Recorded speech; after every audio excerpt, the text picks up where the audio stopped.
Hello guys, അപ്പൊ നമ്മളെ പുതിയ വീഡിയോയിലേക്ക് സ്വാഗതം. ഇന്ന് വെള്ളിയാഴ്ച കൊണ്ട് എല്ലാത്തിനും എടുത്തോണ്ട് പള്ളിക്കൊണ്ടോ. സൽമുന്റെ എല്ലാം വീട്ടിൽ വർക്ക് ചെയ്യാൻ പറ്റില്ല. എന്തായാലും നമ്മൾ പള്ളിക്ക് ആഴ്ച വരിക്കാണ് പള്ളിക്ക് വന്നത്. പക്ഷെ പോകുമ്പോ അരിമോല സ്റ്റൈല് മസ്റ്റ് വന്നു. പിന്നെ ഇവിടുത്തെ ചൂടിനെ പറ്റി പറയണ്ടല്ലോ, ഒരു ചാണ് മുകളിലാണ് സൂര്യൻ, എമ്മാരി ചൂട്. അങ്ങനെ പള്ളിയിൽ നിസ്കാരമല്ല കഴിഞ്ഞ് നല്ലൊരു സ്പോട്ട് ആക്കിയിട്ട് ഫുഡ് കഴിക്കാൻ പോകണം. എല്ലാ വെള്ളിയാഴ്ച നല്ലൊരു സ്പോട്ട് ആക്കിയിട്ട് ഫുഡ് കഴിക്കലാണ് നമ്മളെ പതിവ്. അങ്ങനെ നമ്മൾ സ്പോട്ട് ആക്കുന്നതിനിടയിലാണ് ഞാൻ ഈ ഒരു വീഡിയോ കണ്ടത്, സൽക്കാരത്തിലത്തെ ബിരിയാണി. വീഡിയോസ് ആളെല്ലാം കണ്ടിട്ട് നല്ല ഉണ്ടാവും തോന്നുന്നു. എന്തായാലും നമ്മൾ പോയി നോക്കാം. അങ്ങനെ നമ്മൾ ഹോട്ടലിലേക്ക് എത്തി. ആടെ നോക്കുമ്പോഴേ എല്ലാവരും പുറത്തു നിന്നിട്ടുണ്ട്. ഞാൻ വിചാരിച്ചു വല്ല അടിമറ്റായോ. അടികൂടിയൊന്നല്ല, ഇത് നമ്മളെ പോലെ തന്നെ വീഡിയോ കണ്ടിട്ട് ബിരിയാണി കഴിക്കാൻ വന്ന ആൾക്കാരെ കൂട്ടാണ് ഈ കാണുന്നത്.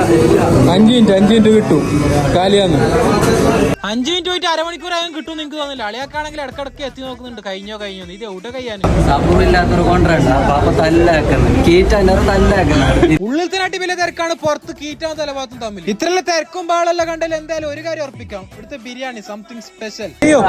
ചെയ്യൂ. എത്ര നേരം നീ വന്നിട്ട്? ഒരു 2 കൊല്ലായി. ഓ, ഈ ധർമ്മേന്ദ്രയുടെ ചില സമയത്ത് തമാശ കേട്ട ചിരിച്ചിട്ട് കഷത്തിൽ നീര് വീഴും. ഏകദേശം 20 മിനിറ്റ് വെയിറ്റിംഗ് ശേഷം അവസാനം നമുക്ക് ബിരിയാണി വന്നു. ഞങ്ങൾ ഇവിടുത്തെ ചിക്കനും അതേപോലെ മട്ടനാണ് ഓർഡർ ആക്കിയത്. ബീഫ് കഴിക്കണോട്ടുണ്ടായി, പക്ഷെ ബീഫ് ഞങ്ങൾ വരുന്ന മുമ്പ് തന്നെ സാധനം കഴിഞ്ഞു. ഈടെ ആയിട്ട് ഇത്ര കാസ് വെച്ച് ബിരിയാണി കഴിക്കുന്ന സൽമൂനെ ഞാൻ ഇതിനു മുമ്പ് കണ്ടിട്ടില്ല. ആകെ എനിക്ക് പേടിനെ അളിയാക്കാൻ ഒരു കാര്യത്തിൽ, കാരണം ഇത്രയല്ലേ വെയിറ്റിംഗ് ഇട്ട് അവസാനം ബിരിയാണി ടേസ്റ്റിൽ അതിന് അളിയാക്കി എന്നെ പിടിച്ച് ചമ്മന്തി ആക്കി. അരമണിക്കൂർ വെയിറ്റ് ആക്കി നോക്കാതില്ല, അതിനുള്ള മുതലുണ്ട്. ആ തിരക്ക് കണ്ടിട്ട് ഞങ്ങൾ ആൾക്കാർ പോവാന്നാണ് വിചാരിച്ചത്, പക്ഷെ പോയി ഭയങ്കര പിസ്സാട്ടി.